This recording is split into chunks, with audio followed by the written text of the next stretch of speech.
제목 막 되죠? 네 없어도 되긴 하는데 그 노트에는 다 있는데 그걸 안 드렸다 보니까 네. 안 주셨다고 하셨어요. 1, 2월 달에도 안 드렸습니까? 괜찮아요. 알겠습니다. 다음 주에 그럼 제가 안전하게. 다음 주에 제가 한번 보고 나눠드리도록 하겠습니다. 자, 330페이지 주택의 공급이라고 되어 있죠. 주택 공급하려고 할 때는 먼저 입주자, 사업주체가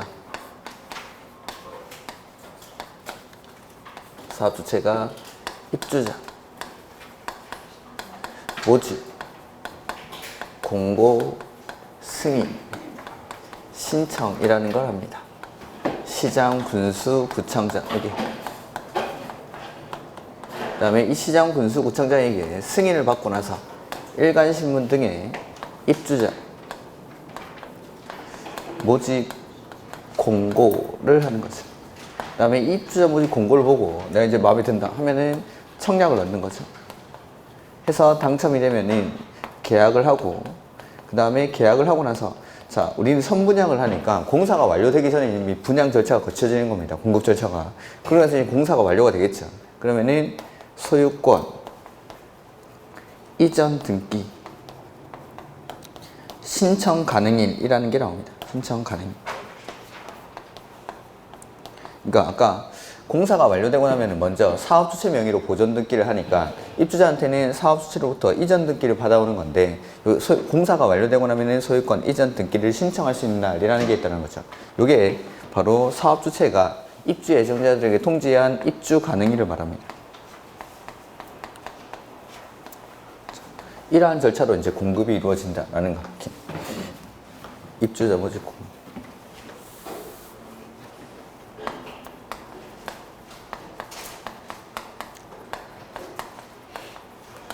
그리고 여기 입주자 모집 공고 승인 신청은 민간 사업 주체만 하는 거지 공공은 따로 승인 신청을 하지 않습니다. 이렇게 민간만. 그 다음에 복리시설의 경우에는 승인을 받는 게 아니라 신고하고 공급을 하면 됩니다. 이렇게. 그 다음에 이 입주자 모집 공고에 보면은 해당 주택 건설 대지가 만약에 분양가 상한제 적용 지역이다 라고 하면은 분양가 상한제 적용 지역이라는 거. 그 다음에 조정대상지역이나 투기과열지구일 때는 투기과열지구 조정대상지역이라는 사실을 이 입주자 모집 공고에 표시를 해야 되고, 그 다음에 입주자 모집 공고에 일간신문 같은 데 보면은 뭐 입주자 자격이라든지 1순위자, 2순위자 누구지 이런 것들이 다 나오죠. 그 다음에 주택 건설하는 거 뭐 몇 평대, 뭐 몇 세대나 분양하는지, 위치가 어딘지, 사업 시행자가 누군지 이런 것들이 다 입주자 모집 공고에 나오게 됩니다. 이런 것들을 보고 이제 우리가 청약을 넣는 거죠. 오케이. 자, 일단 보면은 330페이지. 사업주체는 다음에서 정하는 바에 따라 주택을 건설 공급해야 한다. 이 경우 국가요금자, 보훈대상자, 장애인, 철거주택의 소유자, 그 밖에 국토교통부령으로 정하는 대상자에게는 국토교통부령으로 정하는 바에 따라 입주자 모집 조건 등을 달리 정해서 별도로 공급할 수 있다. 이게 이제 특공이죠, 특공. 그 다음에 가로 1번에 사업주체가 입주자를 모집하는 경우라고 해서 시장, 군수, 구청장에게 승인을 받을 것. 근데 가로 안에 복리시설은 뭐 하죠? 신고. 그 다음에 제목에 보면은 주택사업자는 제외라고 되어 있죠. 민간만. 민간 사업주체가 주택 건설 사업을 할 때 그때 시장, 군수, 구청장에게 승인을 받습니다. 그 다음에 가로 2번에 동그라미 1번 보시면은 국토교통부 용어로 하는 입주자 모집 조건, 방법, 절차, 입주금의 납부 방법, 시기, 절차, 주택 공급 계약의 방법, 절차 등에 적합할 것이고, 2번에 국토교통부 용어로 정하는 바에 따라 벽지, 바닥재, 주방용구, 조명기구 등을 제외한 부분은 가격을 따로 제시하고 이를 입주자가 선택할 수 있도록 할 것. 이걸 이제 옵션이라고 하는 거죠. 예전에는 그 식기건조기, 뭐 김치냉장고로 다 빌트인으로 다 넣어가지고 이걸 분양가를 부풀리는 겁니다. 그래서 그런 것들을 방지하기 위해서 꼭 필요한 거, 뭐 벽지, 바닥재, 주방용구, 조명기구 이런 것들 빼고 나머지는 입주자가 선택할 수 있도록 그렇게 만드는 거죠. 그 다음에 공급을 받기 위한 조건에서 시장군수구청장은 마감자재 목록표와 영상물 등을 사용검사가 있은 날부터 얼마 이상? 2년 이상 보관하여야 하며 입주자가 열람을 요구하는 경우에는 이를 공개해야 한다. 그래서 예전에 그런 것들이 많았죠. 모델하우스 가보니까 되게 이제 화려하게 해놓은 겁니다. 벽지도 막 실크 벽지 발라놓고 타일도 막 이태리지 이런 거 발라놨는데 실제로 입주해보니까 벽지도 뭐 흐름하고 벽지도 그 뭐 타일 같은 것도 목욕탕 타일 같은 거 발라놓고 분쟁이 발생하는 거죠. 그런 것들에 대비하기 위해서 사용 검사가 있은 날로부터 2년 이상 마감자재 목록표랑 그 견본주택 각실 내부를 촬영한 영상물 등을 제작해가지고 보관하도록 되어 있습니다. 이렇게. 그 다음에 사업주체가 마감자재 생산업체 부도 등으로 인한 제품 품귀 등 부득이한 사유로 인해서 사업계획 승인 또는 마감자재 목록표인 마감자재와 다른 마감자재를 시공 설치할 때에는 당초 거보다 좋은 걸로 해줄까요? 안 좋은 걸로 해줄까요? 그래서 이상으로, 같은 질 이상으로, 이걸 이하 이렇게 바꿔냈죠. 그 다음에 다른 거 설치할 때는 입주 예정자들에게 알려주라 이 말입니다. 그리고 이 마감자재 목록표랑 영상물 등 이런 것들을 제작해가지고 승인 신청을 할 때 제출합니다. 사업주체가 이 입주자 모집 공고 승인 신청을 할 때 그때 시장, 군수, 구청장한테 제출하는데 이 승인 신청은 민간 사업주체만 하죠. 그럼 공공은 승인 신청을 하지 않으니까 견본주택을 건설하는데 그때 시장, 군수, 구청장에게 마감자재 목록표랑 영상물 등을 제작해서 제출을 한다는 거. 그 다음에 입주자 측이 이거 보지 마십시오. 그 다음에 분양가 상한제 나오죠. 보면은 분양가 상한제는 크게는 두 가지. 공공택지에서의 분양가 상한제랑 민간택지, 공공택지 외의 택지죠. 민간택지의 분양가 상한제 이렇게 구분해서 공공택지는 분양가 상한제가 전면적으로 적용됩니다. 그러니까 공공택지에서 분양하는 아파트는 자동적으로 분양가 상한제가 적용이 되는 겁니다. 근데 민간택지는 무조건 적용하는 건 아니고 주택가격 상승 우려가 있어 국장이 지정하는 지역에서만 분양가 상한제를 적용합니다. 이건 이제 국장이 지정하는 지역에서 시행하는 분양가 상한제를 민간택지에서의 분양가 상한제 이렇게 부릅니다. 이렇게. 그래서 가로 1번에 보면은 사업주체가 일반에게 공급하는 공동주택 중 다음의 어느 하나에 해당하는 지역에서 공급하는 공동주택의 경우에는 주택법 57조에서 정하는 기준에 따라 산정된 분양가격 이하로 공급하여야 한다라고 해서 1번의 공공택지 아무 말이 없죠? 그러니까 무조건 적용하겠다라는 거. 근데 이번에 공공택지 외의 택지에서 주택가격 상승 우려가 있어 국장이 주거정책심의위원회 심의를 거쳐 지정하는 지역. 그래서 민간택지는 국장이 지정하는 지역에서만 지정을 하겠다라는 거. 근데 가로 2번에 다음의 경우에는 분양가 상한제를 적용하지 아니한다 해서 세 가지밖에 안 돼 있는데 자, 우리 노트에 보면은 하나 더 써져 있을 겁니다.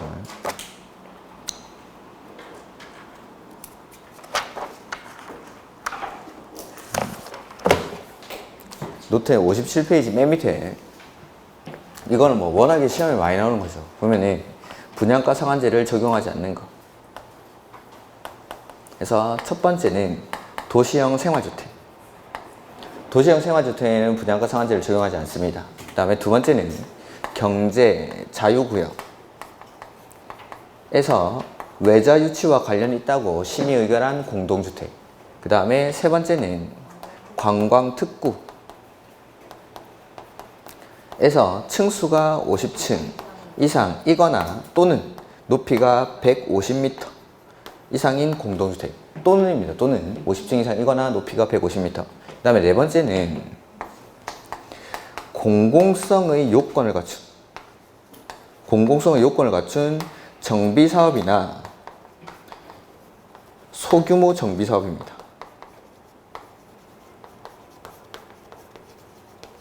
그 공공성의 요건이 보면은 우리 노트에 그래서 정비법에 따른 정비사업이나 빈지 및 소규모 주택 특례법에 관한 소규모 정비사업에서 다음의 요건을 갖추어 건설 공급하는 주택. 그 다음의 요건이 공공성의 요건입니다. 첫 번째는 주공이나 지방공사가 시행자로 참여해야 됩니다. 주공이나 지방공사가 시행자로 참여할 것. 두 번째는 그 주공이나 지방공사가 시행자로 참여한 사업에서 건설 공급하는 주택 중 임대주택을 10% 이상 건설해야 됩니다. 이러한 요건을 갖춘 정비사업이나 소규모 정비사업 여기서는 분양가 상한제를 적용하지 않겠다라는 거. 그 다음에 노트에도 빠져있는 게 있는데 요거는 1월 달에 개정된 거라서 이 정비사업에서 세대수나 면적이 대통령령으로 정하는 기준 미만이어야 됩니다. 해서 면적은 2만 제곱미터 미만이어야 하고 세대수는 200세대 미만이어야 됩니다. 이러한 사업들에는 요거 분양가 상한제를 적용하지 않겠다라는 겁니다. 요거 말고 또 하나 더 있습니다. 4월 달에 개정된 게 하나 더 있는데 그거는 뭐 출제 가능성이 낮긴 한데 그 우리 정비법 프린트 나를 때 공공 재개발 공공 재건축 사업이 있었죠? 네. 그런 게 있었습니다. 공공 재개발 사업에도 분양가 상한제를 적용하지 않습니다. 공공 재개발 사업. 좀 더 상세하게 하면 공공 재개발 사업 중에 상업지역이나 공업지역에서 하는 그 사업입니다. 그 사업. 거기서는 분양가 상한제를 적용하지 않습니다. 이건 이제 4월 달에 개정이 돼가지고 7월 달부터 시행이 되는데 출제 가능성이 그렇게 높진 않습니다. 7월 달에 시행이 되니까.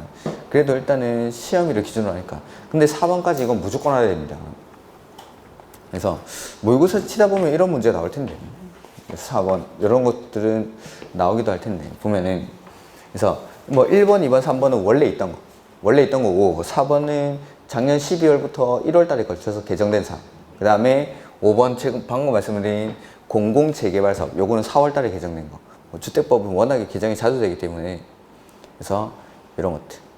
에는 분양가 상한제를 아예 적용을 하지 않겠다라는 겁니다. 그래서 첫 번째가 도시형 생활주택. 두 번째는 경제 자유구역에서 외자 유치와 관련 있다고 심의 의결한 경우. 그 다음에 세 번째는 관광특구에서 층수가 50층 이상이거나 높이가 150m 이상인 공동주택. 그 다음에 네 번째는 공공성의 요건을 갖춘 정비사업이나 소규모 정비사업인데 그 공공성의 요건이 주공이나 지방공사가 시행자로 참여를 해야 되고 그 주공이나 지방공사가 시행자로 참여한 사업에서 건설 공급하는 주택 중 10% 이상을 임대주택으로 건설해야 됩니다.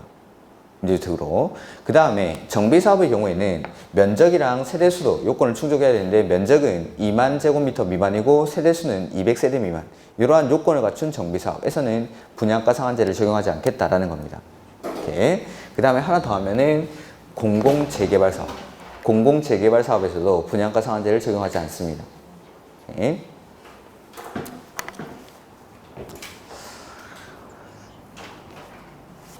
이런 것들. 그 다음에 분양가격이라고 되어 있죠.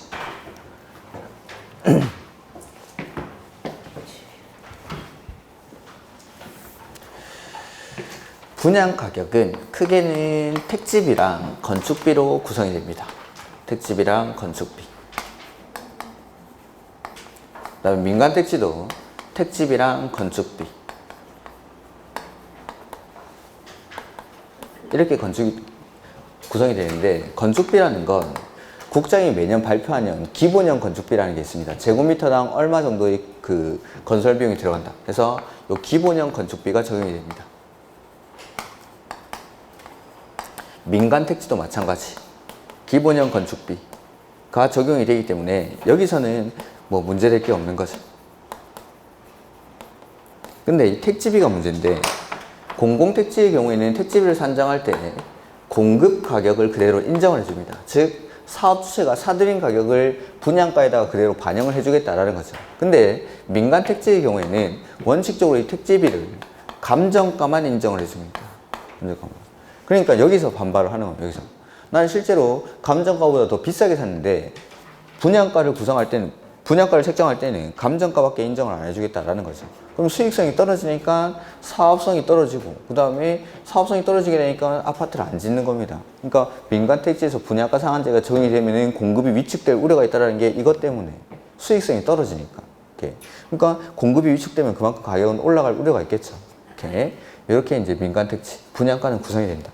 보면은 동그라미 1번에 분양가격은 택지비와 건축비로 구성되며 구체적인 명세, 산정방식, 감정평가 기간, 선정방법 등 국토교통부를 용어로 정한다. 이 경우 택지비는 다음에 따라 산정한 금액으로 한다라고 해서 기억에 공공택지에서 주택을 공급하는 경우에는 해당 택지의 공급가격 거기 그러니까 공급가격에 국토교통부를 용어로 정하는 택지와 관련된 비용을 가산한 금액 그 가산한 금액은 이자 비용 정도라고 생각하시면 됩니다. 그러니까 공공택지에서는 요거 공급가격을 인정해주겠다라는 거죠. 근데 니은에 공공택지 외의 택지, 민간택지죠. 분양가 상한제 적용주택을 공급하는 경우 감정평가, 업자가 평가한 금액 그러니까 감정가에다가 국토교통부를 용어로 정하는 택지와 관련된 비용을 가산한 금액. 그래서 민간택지에서는 감정가를 인정해주겠다라는 거죠. 다만 택지의 매입가격이 다음의 어느 하나에 해당하는 경우에는 해당 매입가격에 국토교통부를 용어로 정하는 택지와 관련된 비용을 가산한 금액을 택지비로 볼 수 있다. 그래서 예외적으로 매입가격을 인정해주는 경우가 있습니다. 첫 번째, 경공매 낙찰 가격. 다음 페이지 박스에. 그 다음에 국가, 지자체 등 공공기관으로부터 매입했을 때 공공기관이 업계약서, 다운계약서 이런 거 쓰진 않을 테니까. 그 다음에 세 번째, 그 밖에 실제 매매 가격을 확인할 수 있는 경우로서 대통령령으로 정하는 경우라고 되어 있는데 이게 뭐냐면 등기부라든지 법인 장부 등에서 증명이 될 때입니다. 이렇게 등기부나 법인 장부에서 증명이 될 때. 그러니까 실제 거래 가격이 증명이 되면은 매입 가격을 인정을 해줍니다. 그렇다 하더라도 매입 가격을 인정해준다 하더라도 감정가의 120%, 공시지가의 150%까지밖에는 인정을 안 해줍니다. 이렇게 그런 것들. 그 다음에 이번에 분양가격 구성 항목 중 건축비는 국장이 정하여 고시하는 건축비, 가로 안에 보면은 기본형 건축비라고 돼 있죠? 요거 기본형 건축비를 인정을 해준다라는 거. 이렇게. 그 다음에 3번, 4번 이거는 옛날에 나오던 건데 지금은 그렇게 중요한 건 아닙니다. 보면은 분양가 상한제 적용 지역에서는 입주자 모집 공고를 할 때 분양 가격을 공시를 합니다. 근데 공공택지랑 공공택지, 외의택지에서 공시하는 사람이랑 공시하는 내용이 좀 다릅니다. 그래서 공공택지에서는 사업 주체가 직접 공시를 합니다. 공공택지는 믿을 수 있으니까. 근데 공공택지, 외의택지에서는 시장, 군수, 구청장이 공시를 합니다. 그래서 보면은 동그라미 3번은 공공택지를 말하는 거고 동그라미 4번은 공공택지, 외의택지를 말합니다. 이렇게. 그래서 보면 여기 공공택지 네 글자죠. 사업 주체가 네 가지를 공시합니다. 그래서 박스 안에 1번, 2번, 3번, 4번 네 가지 있죠. 그 다음에 공공택지, 외택지 7글자죠. 시장, 군수, 구청장 이 7가지로 공시합니다. 공공택지는 사업 주체가 4가지를 공시하고 공공택지, 외의택지는 시장, 군수, 구청장이 7가지를. 첫 번째 보면 택지비라고 되어 있죠. 둘 다 택지비 똑같습니다. 그 다음에 공공택지에서는 두 번째 공사비인데 민간택지로 가면 그 공사비를 직접 공사비, 간접 공사비 이렇게 나눕니다. 그 다음에 공공택지에서 세 번째는 간접비 이렇게 되어 있는데 이 간접비를 공공택지, 외의택지, 민간택지 가면은 설계비, 감리비, 부대비 이렇게 세분합니다. 설계비, 감리비, 부대비. 그 다음에 기타 비용. 그러니까 민간택지에서 좀 더 상세하게 공시를 한다라고 생각하시면 됩니다. 이렇게. 그 다음에 5번. 공시를 할 때 국토교통부를 영어로 정하는 택지비 및 건축비에 가산되는 비용의 공시는 분양가 심사위원회 심사받은 내용을 산출. 이거 5번 보지 마십시오, 그냥. 그 다음에 분양가 상한제 적용 지역의 지정 및 해제라고 되어 있죠. 자, 보면은 국장은 주택가격 상승률이 물가 상승률보다 현저히 높은 지역으로서 그 지역의 주택가격, 거래 등과 지역 주택시장 여건 등을 고려했을 때 주택가격이 급등하거나 급등할 우려가 있는 지역 중 대통령령으로 정하는 기준을 충족하는 지역에 대해서 주거정책심의위원회 심의를 거쳐 분양가 상한제 적용 지역으로 지정할 수 있다 해서 그 위에다가 팁 돼 있죠. 이건 팁이 아닌데 분양가 상한제 적용 지역 지정 기준 해서 그 옆에 한 마디 써놓죠. 투기, 과열, 지구, 중, 여기. 투기, 과열, 지구, 중 이런 지역에다가 지정합니다. 투기, 과열, 지구, 중.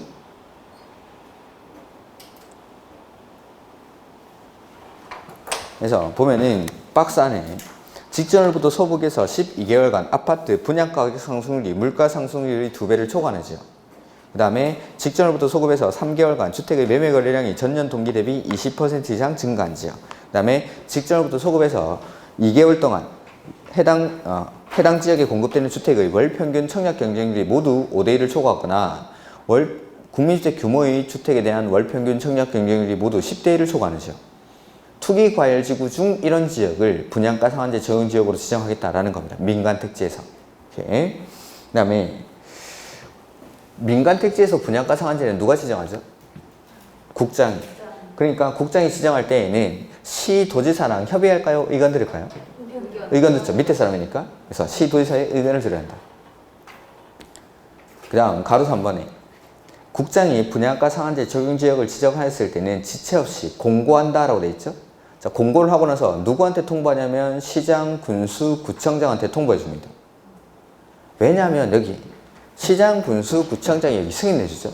그래서 승인권자인 시장, 군수, 구청장한테 통보합니다. 그러면 이 통보를 받은 시장, 군수, 구청장은 자, 사업 주체가 승인 신청하겠죠. 그러면은 사업 주체로 하여금 입주자 모집 공고 시에 해당 지역이, 해당 주택이 분양가 상한제 저용주택이라는 사실을 공고하게 하여야 한다는 거. 그 다음에 가로 4번에 지정권자가 국장이죠. 이 국장은 지정 사유가 없었다고 인정하는 경우에는 직권으로 해제할 수 있습니다. 그래서 분양가 상한제 적용지역으로 계속 지정할 필요가 없다고 인정하는 경우에는 심의를 거쳐 분양가 상한제 적용지역의 지정을 해제해야 한다. 아까 지정할 때도 심의를 거칩니다. 해제할 때도 심의를 거칩니다. 그 다음에 지정권자가 아닌 사람들은 요청을 할 수 있습니다. 요청을. 그래서 해제하는 경우, 그 5번에 해제하는 경우 지정 절차는 가로 2, 가로 3의 전단과 동일하다. 이거는 그냥 해제할 때도 심의 거쳐서 해제하고 통보해준다 이 말이고, 그런 것들은 참고로 보시고, 그 다음에 6번에 지정을 국장이 하니까 지정권자가 아닌 시도지사, 시장, 군수, 구청장인 자기가 직접 해제할 수는 없겠죠. 그래서 국장에게 해제를 요청합니다. 요청을 받은 국장은 심의를 거쳐서 그 7번에 분양가 상한제 적용지역의 지정을 해제를 요청받은 국장은 요청받은 날부터 며칠이죠? 40일 안에 역시 심의를 거쳐서 해제 여부를 결정하고 통보해 줍니다. 요게 이제 투기과열지구 조정 대상 지역 요거 말만 바꾸면은 다 똑같습니다. 전처가 거기 가로 3번부터 넘기지 마시고 가로 3번, 4번, 5번, 6번, 7번에 있던 거 있죠? 요거 분양가 상한제를 투기과열지구 조정 대상 지역으로 바꿔주면 다 똑같습니다. 자, 제가 한번 해보죠. 투기과열지구는 이거 누가 지정하죠? 국장이랑 시도지사. 국장이랑 시도지사. 조정 대상 지역은 국장. 자, 지정하는 사람만 다르죠. 그래서 방금 분양가 상한제 적용지역 지정할 때 국장은 누구한테 의견 들었죠? 시도지사. 그럼 투기과열지구 지정할 때 국장은 시도지사랑 뭐 할까요? 의견 들어야죠. 국장이 할 때는 시도지사랑 의견 듣고 시도지사가 할 때는 국장과 협의. 전에도 한번 했었죠. 국장, 시, 도지사 있으면은 투기과열지구로 국장이 지정할 때는 시도지사한테 의견 듣고 시도지사가 지정할 때는 국장과 협의해야 한다라는 거. 이렇게. 그 다음에 조정대상지역은 국장이 지정하죠. 그러니까 시도지사한테 뭐 해야 될까요? 의견. 그래서 국장이 지정하는 것들은 시도지사한테 의견 듣고 투기과열지구는 시도지사가 지정할 수 있는데 그때는 국장과 협의하고 해서 지정을 했죠. 그럼 뭐 해야 되죠? 공고 가로 3번에 공고하죠. 그래서 분양가 상한제 투기과열지구 조정대상지역 지정하고 나면은 공고를 합니다. 그리고 나서 누구한테 통보해줘야 되죠? 시장, 군수, 구청장. 그러면 통보를 받은 시장, 군수, 구청장은 지가 공고하는 게 아니라 사업 주체로 하여금 해당 지역이 분양가 상한제, 투기과열지구, 조정 대상 지역인 사실을 입주자 모집 공고에 공고하게 해야 한다라는 거. 그 다음 해제할 수 있겠죠. 사유가 없었다고 인정할 때는 지정권자가 직권으로 해제할 수 있습니까? 네. 지정권자 직권으로 해제할 수 있죠. 그게 가로 4번. 분양가 상한제는 국장이 지정했으니까 국장만 해제할 수 있지만 투기과열지구나 조정대상지역, 투기과열지구는 국장이나 시도지사, 조정대상지역은 국장이 계속 지정할 필요가 없다고 인정하는 경우에는 직권으로 해제할 수 있습니다. 뭐 거쳐서? 심의 거쳐서. 그 다음에 지정권자가 아닌 사람은 지정권자에게 해제를 요청할 수 있겠죠. 그래서 지정권자가 아닌 시도지사, 시장군수, 구청장은 국장이나 시도지사에게 해제를 요청할 수 있습니다. 해제를 요청받은 국장이나 시도지사는 며칠 안에? 40일 안에 해제 여부를 결정해서 통보해주면 됩니다. 똑같이 합니다. 똑같이. 그러니까 지금 봤던 이 지정 절차랑 해제 절차가 투기과열지구 조정대상 지역에 똑같이 적용이 됩니다. 이렇게. 그 다음에 넘겨보시면은 지금 여기는 안 나와 있는데 분양가 심사위원회라는 게 있습니다.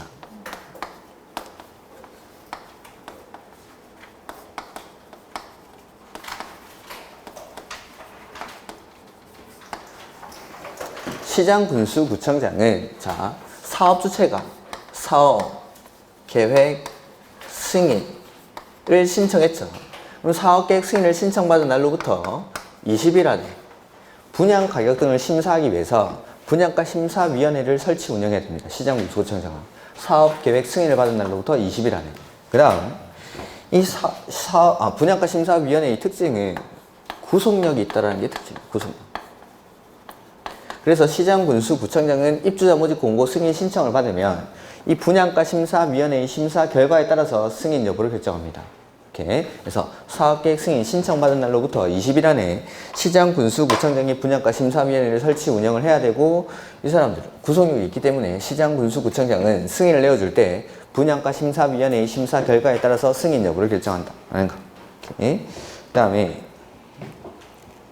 공급받는 데에 대한 제한이라고 해서 공급질서 교란행위라는 게 나오죠. 다음 페이지. 제한행위라고 해서 맨 앞에 누구든지라고 해서 누구든지. 그러니까 누구든지 온 국민, 모든 국민에게 다 적용되는 겁니다. 그래서 공급질서 교란행위는 크게 나누면 두 가지로 나눌 수가 있는데,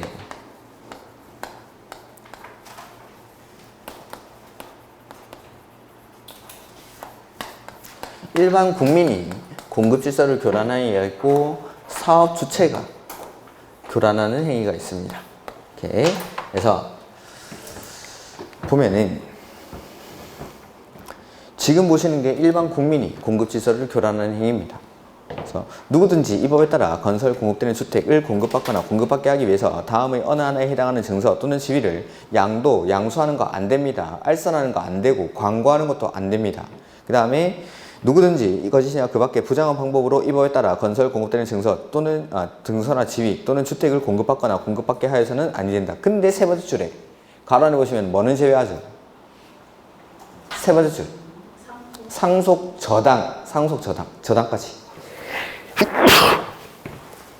저당도 제외된다는 거. 요새는 뭐 저당이 제외된다는 게 많이 나왔습니다. 그래서 주택법에서 주택을 공급받을 수 있는 지위나 증서 이런 것들을 사고팔고 하는 행위를 금지합니다.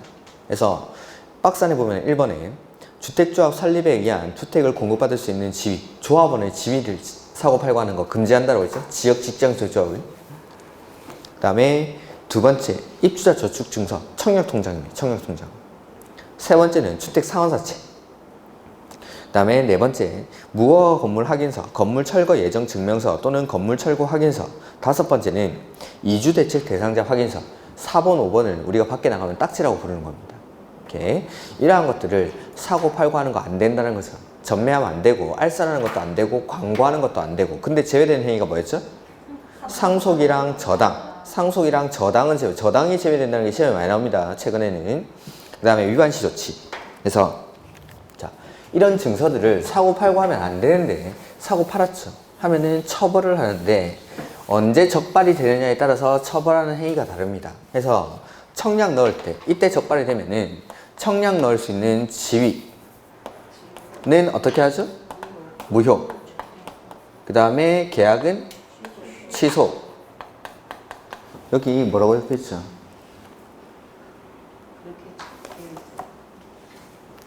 지위를 무효로 하거나 이미 체결된 공급 계약을 취소할 수 있다고 했죠? 네. 그거 지우고 하여야 한다 바꾸십시오. 네. 지위는 무효로 하고 계약은 취소하여야 한다. 이렇게. 이것도 4월 달에 개정된 내용입니다.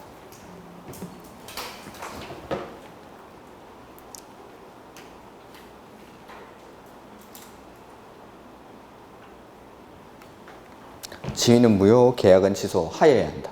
이렇게. 그 다음에 입주한 이후에 이제 적발이 되는 거죠. 입주한 이후에. 그러면 이제 사업 주체가 입주자에게 입주금을 줍니다. 주택 가격을 주면은 지급하면은 지급한 날에 바로 사업 주체가 이 주택을 취득을 해버립니다. 환매를 해오는 거죠. 환매. 그게 맨 앞에 있는 환매죠. 그래서 보면은 사업 주체는 교란행위를 한 자에 대해서 산정한 주택 가격에 해당하는 금액을 지급한 때에는 지급한 날에 사업 주체가 해당 주택을 취득한 것으로 본다. 간주를 해버리죠. 등기 안 해도 법률 규정에 의한 물권 변동이니까 바로 지급을 하면 사업 주체가 주택의 소유권을 취득을 하는 겁니다. 그러면은 이 주택에 지금 살고 있는 사람, 입주자는 자기 집에 살고 있는 게 아니라 사업 주체 집에 살고 있는 거죠. 그래서 사업 주체가 뭐라고 하죠? 나가 퇴거를 명하죠. 퇴거를 명. 그 다음에 벌칙은 3년에 3천. 3년에 3천. 처벌은 3년에 3천. 그러니까 나가는 뒤통수에다 대고 야 검찰청에 출두해? 라고 하는 거죠. 3년에 3천. 다만 이 행위로 얻어진 이익의 3배에 해당하는 금액이 3천만 원을 초과할 때는 3년 이하의 징역 내지는 3배에 해당하는 금액 이하의 벌금에 처할 수가 있습니다. 그건 안 나와 있는데, 그러니까 벌금이 3천만 원밖에 안 되죠. 초범은 또 1,000만 원 채 안 나오겠죠. 집행유예 받거나. 그러니까 위반 행위를 하는 거죠. 그 벌금보다 얻어지는 이익이 훨씬 크니까. 그래서 그런 실효성을 좀 거두기 위해서 그 행위로 얻어지는 이익의 3배에 해당하는 금액이 3천만 원을 초과하면 3년 이하의 징역 내지는 3배에 해당하는 금액 이하의 벌금에 처할 수가 있습니다. 이런 것들 한번 그냥 들어만 놓으시고, 그 다음에 6번에 나오는 건 이제 검찰청에 출두해라고 하고 뒤통수에다가 뭐라고 하냐면 앞으로 10년 동안 물티슈 바다로 절대 오지 마요. 10년간 입주자 자격이 제한됩니다. 이렇게. 그래서 10년 이내의 범위에서 입주자 자격을 제한할 수 있다. 그 다음에 이번에 공급하는 자에 대한 제한이라고 해서 이거는 사업 주체가 공급 질서를 교란하는 행위입니다. 사업 주체가. 그래서 사업 주체는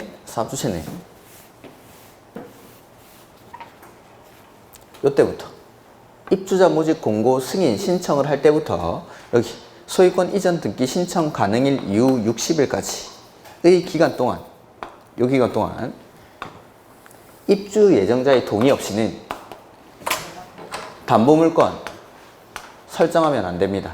그 다음에 등기되는 임차권 설정하면 안 되고 이 주택 건설 대지를 제3자에게 처분하는 행위 하면은 안 됩니다. 입주자의 지위가 불안정해지니까 이런 것들 하면은. 그래서 사업 주체는 입주자 모집 공고 승인 신청일 이후부터 소유권 이전 등기 신청 가능일 이후 60일까지의 기간 동안 입주 예정자의 동의 없이는 담보물권 설정하면 안 되고 등기되는 임차권 설정하면 안 되고 처분하면 안 된다. 근데 혹시라도 할까봐 이걸 부기등기하는 거죠. 하지 말라고. 근데 부기등기를 하기 위해서는 부동산에 대한 본등기가 되어 있어야 부기등기를 할 수 있겠죠. 해서 자, 주택 건설 대지랑 주택에 대해서 부기등기를 하는 시기가 다른데 지금 대지는 등기부가 있으니까 여기 입주자 모집 공고 승인 신청이랑 동시에 합니다.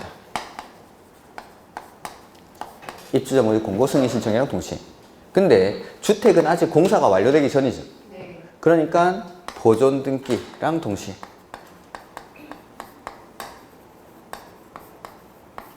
근데 부기등기를 했는데도 이런 위반 행위를 하는 거죠. 그러면 효과는 무효. 그러니까 공법이라는 건 이제 보통은 이제 강행 규정이다 보니까 이러한 행위들을 위반하면 거의 대부분의 효과가 무효죠. 이렇게. 그래서 보면은 사업 주체는이라고 했죠. 그래서 사업 주체가 이런 거 하지 말라는 겁니다. 주택 건설 사업에 의해서 건설된 주택 및 대지에 대해서는 입주자 모집 공고 승인 신청일 이후부터, 이때 보세요. 입주자 모집 공고 승인 신청일 이후부터 소유권 이전 등기 신청 가능 이후 며칠까지? 60일까지의 기간 동안 입주 예정자의 동의 없이는 다음에 해당하는 행위를 하지 못한다라고 해서 1번에 담보물건 설정하는 거 하면 안 되고, 두 번째는 등기에는 임차권 설정하면 안 되고, 세 번째 처분하면 안 됩니다. 근데 지금 여기 빠져 있는데 조합의 경우, 사업 주체가 조합일 때는 요때부터 사업 계획 승인 신청일 이후부터, 조합인 경우에는 요거 사업 계획 승인 신청일 이후부터. 요것도 다 시험에 나왔던 겁니다. 조합인 경우에는 사업 계획 승인 신청일 이후부터 입주 가능일 이후 60일까지 요 기간 동안. 안쪽으로 한가? 노트에는 제가 60페이지에 써놨죠.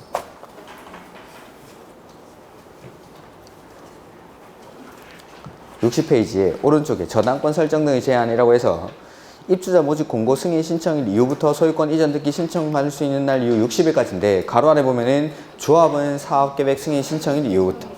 오케이.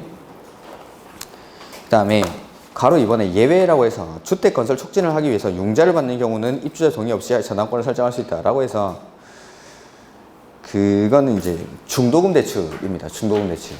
그래서 주택 건설 자금이라든지 주택 구입 자금의 일부를 융자받을 목적으로는 담보물건 설정할 수 있다라는 겁니다. 그 다음에 하나 더 있는데 사업주체가 파산했을 때 뭐 부도 이렇게 했을 때는 사업주체를 변경해야겠죠.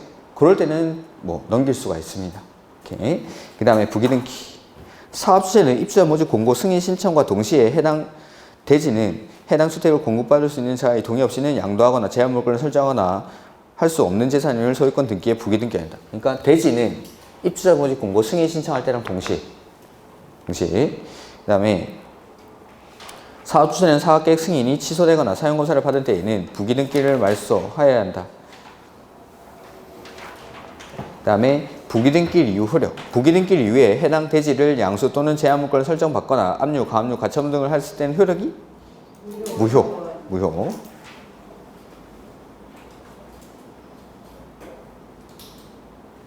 그 다음에 뭐 사업 주체의 행위 제한이라고 되어 있는데 이거 뭐 똑같은 거 써놓은 것 같은데.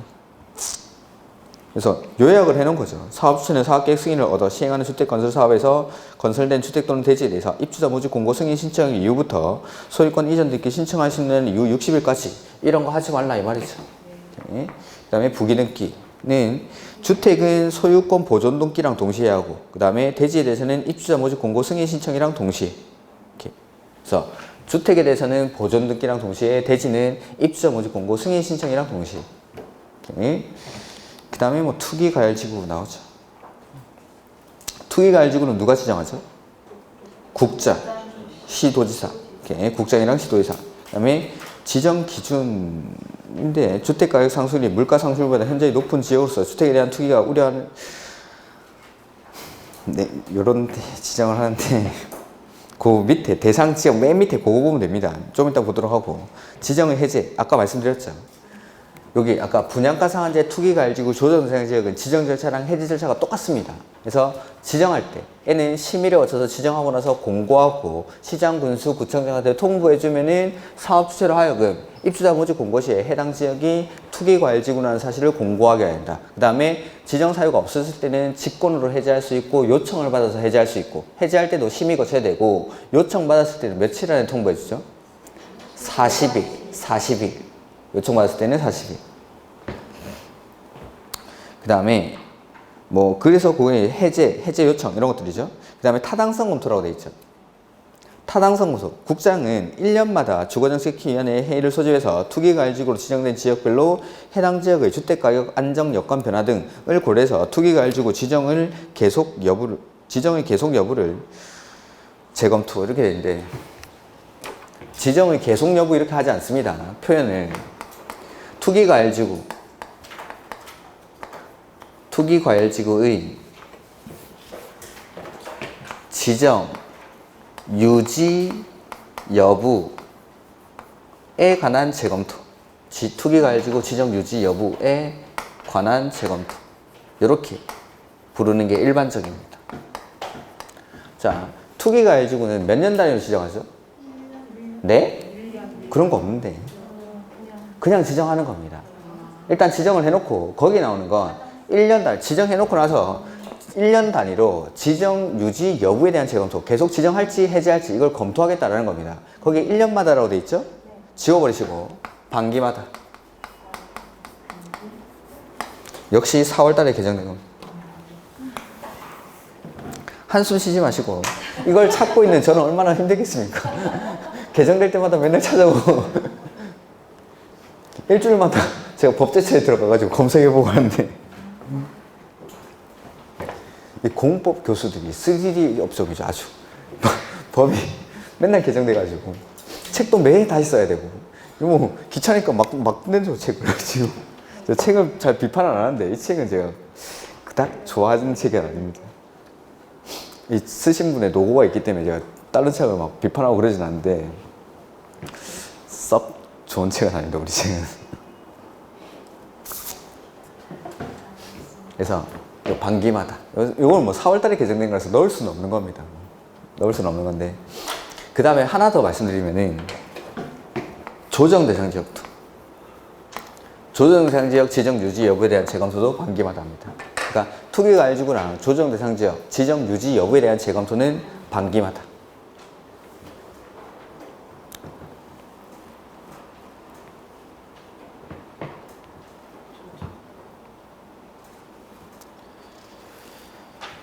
그럼 여기는 뭐 조정 대상 지역은 안 나와 있는데 조정 대상 지역은 크게 뭐 신경 안 쓰셔도 됩니다. 그건 중요한 게 아니기 때문에. 그 다음에 뭐 조정 대상 지역은 중요한 건 아까 다 말씀드렸습니다. 지정은 국장이 하고 그 다음에 지정하는 절차, 해제하는 절차 아까 똑같았죠. 심의 거쳐서 지정하고 나서 그 다음에 해제할 때도 직권으로 해제할 수 있고 요청받아서 해제할 수 있고 뭐 똑같은 겁니다. 다만 과열 지역이랑 위축 지역 이렇게 두 가지로 구분합니다. 조정 대상 지역은 과열지역은 과열되어 있거나 과열이 우려되는 지역, 위축지역은 위축되어 있거나 위축이 우려되는 지역인데 위축지역은 아직 지정된 지역이 없기 때문에 시험에 나오긴 좀 힘듭니다. 이렇게. 그 다음에 뭐 과열지역 같은 거 지정 기준 같은 게 있는데 그거는 요거 우리 밑에 거 보면서 하나 말씀드리면은 대상지역 나오죠. 투기가열지구 지정 대상지역 넘기실 필요 없고 대상지역에 맨 밑에 보면은 직전월부터 소급해서 2개월간 월평균 청약 경쟁률이 모두 얼마? 5대 1을 초과하거나 국민주택 규모에 대한 월평균 청약 경쟁률이 모두 이거 어디서 봤죠? 아까 분양가 상한제 적용지역에 있었죠. 요 똑같은 게 투기가열지구 조정 대상지역의 지정 요건에도 이게 들어가 있습니다. 그래서 지정일로부터 직전으로부터 소급해서 2개월 동안 모든 주택 월평균 청약 경쟁률이 모두 5대 1을 초과하거나 국민주택 규모의 주택에 대한 월평균 청약 경쟁률이 모두 10대 1을 초과하는 지역. 요거는 분양가 상한제, 투기가열지구 조정 대상 지역의 지정 요건에 다 들어가는 겁니다. 다. 그 다음에 나머지는 참고로 보십시오. 보면은 이번에 기획에 보면 주택의 분양 계획이 직전보다 30% 이상 증가해야 될까요? 감소해야 될까요? 그러니까 공급이 줄어들어야 가격이 올라가겠죠. 그런 것들이 밑에 있습니다. 주택 건설 사업 계획 승인이나 건축 허가 실적이 급격하게 감소한 것. 이렇게. 그 다음에 3번에도 기획 니은에 보면은 주택 보급률이 전국 평균 이하인 곳. 요런 데. 네. 요런 데가 지정 대상 지역이라는 거고 337페이지 전매금지 보시면은 사업주체가 건설 공급하는 주택 또는 가로 안에 보면은 해당 주택의 입주자로 선정된 지위를 포함한다라고 되어 있고 다음에 해당하는 경우에는 10년 이내의 범위에서 대통령령으로 정하는 기간이 지나기 전에는 이를 전매하거나 전매를 알선할 수 없다. 근데 가로 안에 보면은 여기서 제외되는 건 밑에서 세 번째 줄에 뭐는 제외하죠? 상속만 제외하는 상속. 매매를 왜 제외합니까? 상속. 아까 공급질서 교란행위에서는 상속이랑 뭐까지? 저당도. 근데 전매 제한 일정 기간 동안 분양권이라든지 이런 거 팔 수 없는데 요거는 상속만 제외합니다. 상속만. 그래서 1번에 보면 투기가열지구에서 건설 공급되는 주택, 두 번째는 조정 대상 지역에서 건설 공급되는 주택, 세 번째는 분양가 상한제 적용주택, 네 번째는 공공택지 외택지에서 건설 공급되는 주택. 요거를 일정 기간 동안 팔 수가 없다라는 겁니다. 이건 왜 썼지? 그래서 뒤에 보면은 전매 제한 기간이라고 해서 그 표가 쭉 나오죠. 그거 보지 마십시오. 뭐 외운다고 해서 풀 수 있는 것도 아니고 이런 것들은. 그래서 지역별로 다 다릅니다. 이렇게 지역별로 다르게 이렇게 정하고 있습니다. 이 기간 동안에는 전매를 할 수가 없다라는 겁니다. 기간 동안에는. 근데 공통사항 보면은 전매행위 제한 기간은 해당 주택의 입주자로 선정된 날부터 기산해서 그 표에 있는 기간까지 팔 수가 없다라는 거고 이번에 주택에 대한 소유권 이전 등기에는 대지를 제외한 건축물에 대해서만 소유권 이전 등기를 하는 경우도 포함한다. 그러니까 일정 기간 동안 전매가 안 되는데 주택에 대한 소유권 이전 등기를 못 한다는 겁니다. 근데 대지를 제외한 건축물만, 그러니까 대지랑 분리해서 건축물만 이전하는 행위, 그것도 이 기간 안에는 전매를 할 수 없다는 거. 이렇게. 그 다음에 세 번째, 주택에 대한 전매 행위 제한 기간이 2년 이상, 2년 이상이 아니라 2가지 이상이 적용되는 겁니다. 2가지 이상. 2년 이상이 아니라 2가지 이상. 그러니까 전매 제한 기간이 2군데 적용되는 거죠. 2군데에 걸릴 때는 그 중에 긴 기간.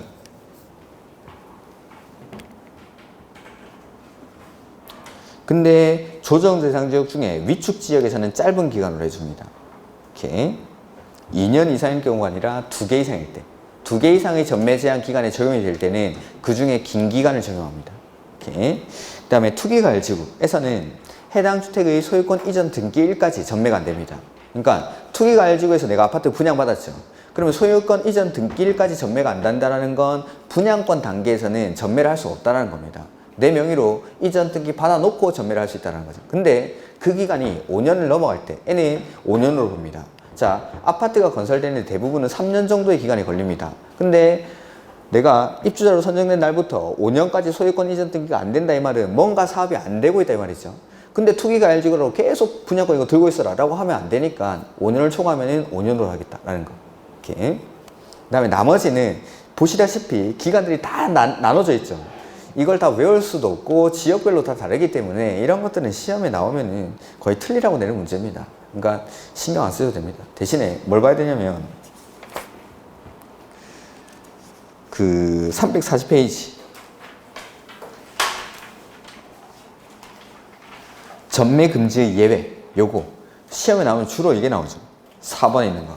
그래서 그 아까 앞에서 봤던 기간 동안에는 전매가 안 되지만 이러한 사유에 해당할 때는 전매가 가능합니다. 주공의 동의를 받아서 이 사유에 해당한다라고 해서 무조건 전매를 할 수 있는 건 아닙니다.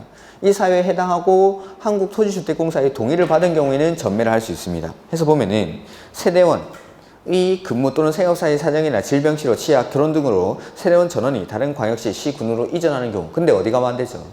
수도권으로 이전하는 경우는 제외하죠. 그 다음에 상속에 따라 취득한 주택으로 세대원 전원이 이전하거나 세대원 전원이 해외로 이주하거나 2년 이상 해외에 체류할 때. 그 다음에 네 번째, 이혼을 해서 입주로 선정된 집이 또는 주택을 배우자에게 이전하는 경우. 그러니까 이건 위자료 주는 거죠. 근데 이거랑 비교해야 되는 게 7번에, 다음 페이지 7번에 입주자로 선정된 집이 또는 주택의 일부를 배우자에게 증여하는 경우. 이거는 그러니까 같이 살면서 세금 등의 문제 등으로 이걸 공유하는 거죠. 그러니까 일부만 줘야 되지 배우자한테도 전부 주면 안 됩니다. 배우자도 뭐 남이나 마찬가지죠. 배우자한테 전매하는 것도 전매 제한에 걸립니다. 배우자도 남이니까.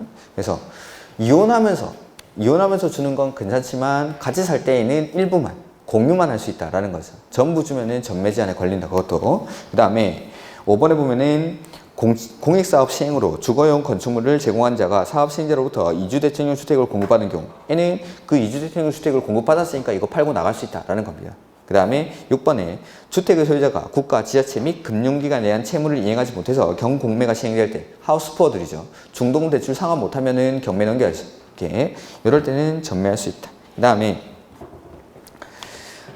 위반시 조치 나오는데 이것도 3년 이하의 징역 또는 3천만 원 이하의 벌금. 근데 아까 말씀드렸다시피 이 행위로 얻은 이익의 3배에 해당하는 금액이 3천만 원을 초과할 때에는 그 3배, 3년 이하의 징역 내지는 3배에 해당하는 금액 이하의 벌금에 처할 수가 있습니다. 그 다음에 공급받을 수 있는 지위 무효, 계약의 취소 이런 것들은 보지 마십시오. 그 다음에 퇴거 명령 이거는 앞에서 나왔던 거죠. 이렇게. 그 다음에 뭐 포상금품 이런 건 왜 써? 포상금 이런 건 모르셔도 됩니다. 그 다음에 리모델링 기본계획 나오고 주택 상환사채 아마 남아있을 건데 맨 끝에 주택 상환사채 남아있죠? 요거는 제가 문제 풀면서 리모델링이랑 주택 상환사채는 문제 풀면서 그때 설명을 좀 드리겠습니다. 그래서 공급에서는 일단 분양가 상한제, 투기가해주고 조정생활제 있죠. 분양가 상한제 누가 지정하죠? 국장, 민간택지에서는. 그 다음에 투기가해주고는 국장이나 시도지사가, 조정생활지역은 국장이, 그 다음에 지정하는 절차랑 해제하는 절차는 똑같습니다. 그래서 지정할 때 심의를 거쳐서 지정하고 나면 공고하고 시장, 군수, 구청장한테 통보해주고 통보를 받은 시장, 군수, 구청장은 사업주체로 하여금 해당 지역이 입주자 모집 공고 시에 투기가해지구, 조정생활지역, 분양가 상한제 지역이라는 사실을 공고하게 해야 한다. 해제할 때는 직권으로 지정할 사유가 없었다고 인정할 때는 직권으로 해제할 수 있죠. 그 다음에 요청을 받아서 해제할 수도 있습니다. 요청받았을 때는 며칠 안에 결과 통보하죠? 40일. 이런 것들은 세 군데 다 적용되는 거. 그 다음에 공급질서 교란행위에서 일반 국민이 공급질서를 교란하는 행위가 있죠? 그거는 아까 각종 지위나 증서 사고 팔고 하지 말라는 거. 그래서 주택 상환사채라든지 청약통장, 그 다음에 조합원의 지위들, 그 다음에 각종 딱지 이런 것들 사고 팔고 하는 행위 처벌합니다. 근데 여기서 제외되는 게 뭐였죠? 상속이랑 저당. 근데 하지 말라고 했는데 했을 때 처벌하는 게 청약 넣을 수 있는 지위는 무효, 계약은 취소하여야 한다라는 거. 입주한 이후에 적발이 되면은 환매, 사업주체가 주택 구입 자금을 지급을 하면은 그 지급한 날에 바로 사업주체가 취득을 하고 그 다음에 나가라고 하죠. 퇴거를 명하고 그 다음에 벌칙이 3년에 3천이고 그 다음에 10년간 입주자 자격이 제한됩니다. 이렇게. 그 다음에 사업주체가 공집수를 교란하는 행위가 저기 써놓은 거. 그래서 사업주체는 입주자 모집 공고 승인 신청일 이후부터 소유권 이전 등기 신청할 수 있는 날 이후 60일까지의 기간 동안 입주 예정자의 동의 없이는 담보물권 설정하면 안 됩니다. 등기되는 임차권 설정하면 안 되고 처분하면 안 되는데 할까봐 부기등기하죠? 대지에 대해서는 입주자 모집 공고 승인 신청이랑 동시에 주택은 보존 등기랑 동시에. 근데 이 부기등기에 위반해서 이런 행위를 하면은 무효. 그 다음에 이 부기등기는 국가, 지자체, 주공, 지방공사 이런 사람들 할까요? 안 할까요? 안 하겠죠. 그러니까 부기등기 의무가 공공은 없습니다. 이런 것들도 있고. 그 다음에 아까 전매 제한에서 일정 기간 동안 전매가 안 되죠. 그렇다 하더라도 전매 가능한 사유들, 그게 주로 시험에 나옵니다. 그래서 전매 가능한 사유들, 그것 좀 기억하시고. 이렇게. 그 다음에 리모델링이랑 주택 상환사채는 문제 풀면서 정리하도록 하죠. 자, 좀 쉬었다고 보겠습니다.